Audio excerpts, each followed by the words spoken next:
Bienvenido a un nuevo episodio de La Trinchera, el podcast del Cajón del Griso. Unos 1000 aviones pertenecientes a las fuerzas aéreas estadounidense o británica bombardearon la ciudad de Dresde entre el 13 y el 14 de febrero de 1945, causando miles de bajas civiles que se estiman entre 20.000 y 45.000 personas y destruyendo hasta los cimientos la que había sido una de las ciudades más bellas de Alemania y considerada como la Florencia del Elba. Tras la fundación del Reich alemán en 1871, Dresde alojó una de las guarniciones militares más grandes de toda Alemania. En la ciudad surgieron multitud de cuarteles, especialmente en la parte norte. Se inició asimismo una ambiciosa reforma urbanística que cambió por completo la imagen de la ciudad. Se tendieron puentes sobre el Elba, se construyeron vías y estaciones de ferrocarril, se creó el embarcadero sobre el río y en 1872 se puso en marcha la primera línea de tranvía.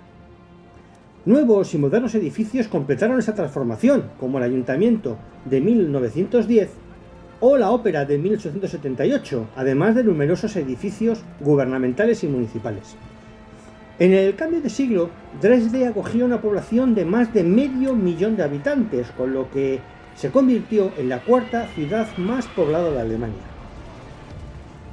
Dresde contaba con hermosos edificios barrocos y el impresionante Palacio Zwinger, que albergaba la famosa colección de porcelana Meissen y Dresde. También se podían visitar magníficos museos de todo tipo, como la Pinacoteca de los Maestros Antiguos, el Museo Histórico con su imponente colección de armas y los salones de ciencias físicas y matemáticas.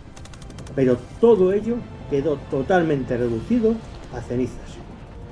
El 13 de febrero de 1945 era martes de carnaval, y las calles de Dresde estaban atestadas de gente.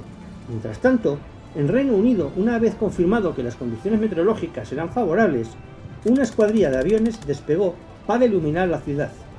Una vez sobre ella, lanzaron paracaídas con bengalas de fósforo, los conocidos como árboles de Navidad por los alemanes. Al poco rato llegó otra escuadrilla que se encargaría de marcar con bengalas las zonas que debían de ser bombardeadas. Hacia las 21:50 sonaron las alarmas antiaéreas y los habitantes de Dresde se dirigieron corriendo hacia los sótanos de sus viviendas o a los escasos búnkers que estaban operativos. En tan solo 8 minutos, los bombarderos soltaron su tremenda carga. Las bombas Blockbuster destruyeron todos los tejados, puertas y ventanas, creando una corriente de aire que alimentó los incendios que se propagaron por la ciudad, provocados por las bombas incendiarias. La segunda oleada de ataques se inició a la 1:23 de la madrugada. Sin electricidad, las sirenas se tuvieron que manipular de forma manual.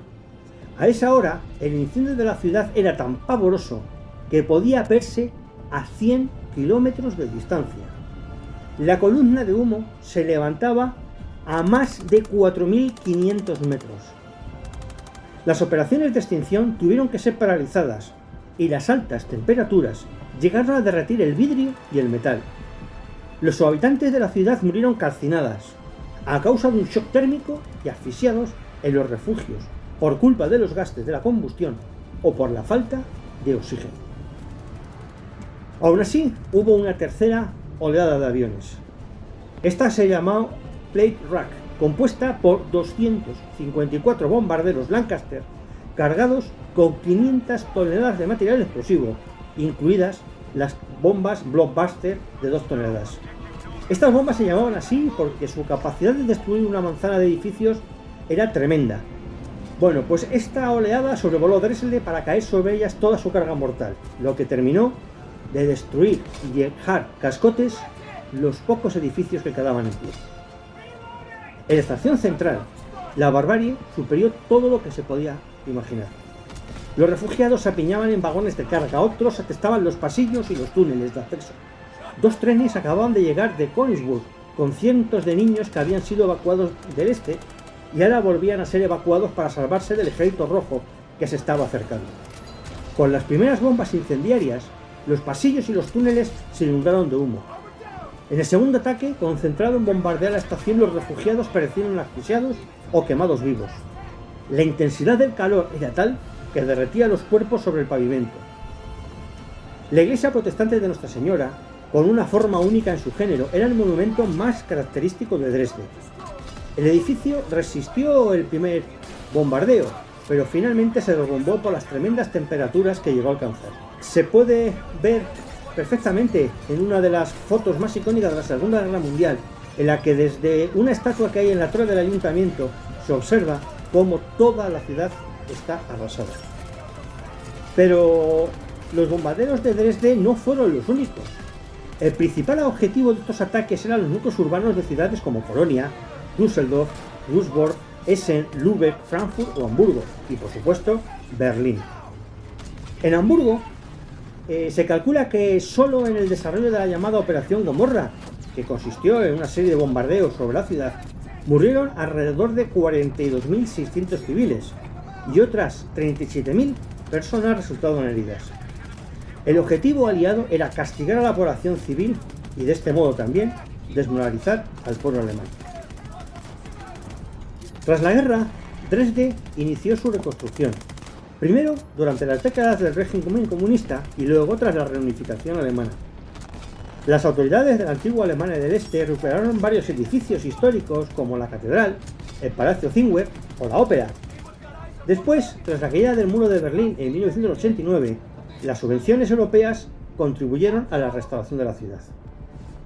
La catedral católica volvió a ser consagrada en 1980, aún ya bajo el gobierno de la RDA, mientras que la catedral protestante no lo fue hasta 2005, cuando se terminó su hermosa cúpula. Este hermoso edificio barroco terminó convirtiéndose en el símbolo del Renacimiento y de la paz. Espero que esta historia te haya parecido interesante, así que dale un me gusta, suscríbete y compártela. Más historias como esta las puedes encontrar en elcajondegrissom.com. Nos vemos pronto con otra historia en La Trinchera.